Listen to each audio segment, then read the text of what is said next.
चलिए ठीक है। जय हिंद दोस्तों। आज हम संसद के एक वर्ष पर बात करने वाले हैं, यानी कि संसद के कार्यकाल का एक वर्ष पर हम बात करने वाले हैं। ठीक है, यानी कि संसद का एक वर्ष कैसे बीतता है इसके ऊपर हम चर्चा करने वाले हैं।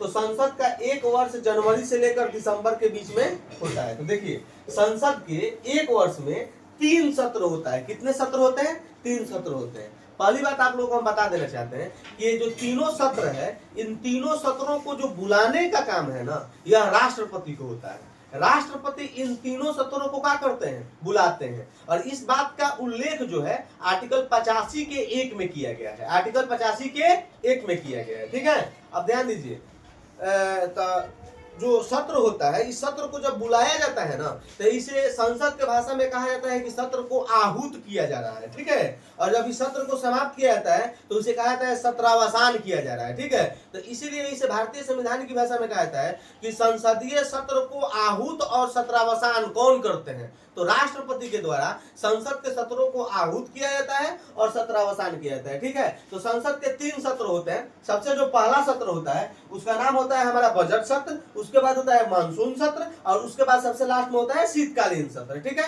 बजट सत्र जो शुरुआत होती है वह फरवरी से होती है। ठीक है, फरवरी माह से हमारी बजट सत्र की शुरुआत होती है और मई तक चलती है। ठीक है, यानी कि फरवरी से लेकर मई तक टोटल 4 महीना तक हमारा बजट सत्र चलता है। ठीक है, इसके बाद 1 महीना का गैपिंग मिलता है। मई के बाद जून में गैप रहेगा, जून में कुछ ना हो तो, जून के बाद फिर जुलाई से शुरू हो जाएगा। ठीक है, तो जुलाई से अगला सत्र शुरू होता है जिसे मानसून सत्र कहा जाता है। ठीक है, तो मानसून सत्र की शुरुआत जो होती है जुलाई से होती है, और जुलाई से लेकर देखिए 3 महीना, जुलाई, जून, जुलाई, अगस्त, सितंबर, सितंबर तक चलती है कौन? मानसून सत्र। और उसके बाद जो है सितंबर में मानसून सत्र को सत्रावसान कर दिया जाता है, हटा दिया जाता है। उसके बाद सितंबर के बाद अक्टूबर महीना में गैपिंग मिलता है, सभी सांसद महोदय लोग को रेस्ट मिलता है।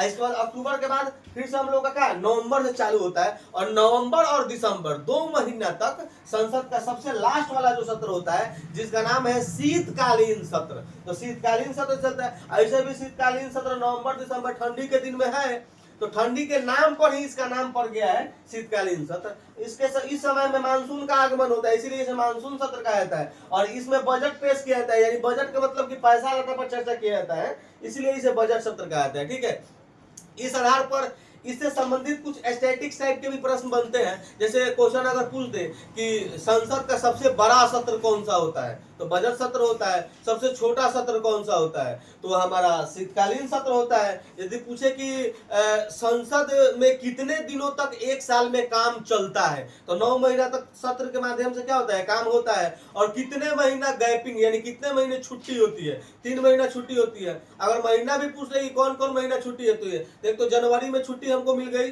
जनवरी के बाद एक छुट्टी हमको जून में मिल गई, और जून के बाद एक छुट्टी हमको किस में मिल गई, हम लोग के जैसे देखिए सीधा अक्टूबर में मिल गई। कब मिल गई? अक्टूबर में। तो 3 महीना हम लोग का क्या मिलता है, छुट्टी मिल जाता है। ठीक है, अब एक और महत्वपूर्ण बात है कि अगर पूछे क्वेश्चन कि संसद के किसी 2 सत्रों के बीच अधिकतम कितने दिनों का अंतराल हो सकता है, तो संसद के 2 सत्र के बीच में अधिकतम 6 माह का अंतराल हो सकता है। इस बात को हम लोग क्या करेंगे, ध्यान में रखेंगे। तो ऐसे ही बीतता है हमारा संसद का क्या, एक वर्ष। ठीक है, इसमें जो बजट सत्र होता है वह 4 महीना का होता है, मानसून सत्र जो होता है वह 3 महीना का होता है, और शीतकालीन सत्र जो होता है वह 2 महीने का होता है। तो 4, 3, 2। चलिए ठीक है, मिलते हैं फिर नेक्स्ट वीडियो में, जो कि हम संसद के एक दिन वाला भी वीडियो आपको हम सामने साझा करेंगे। चलिए ठीक है, जय हिंद।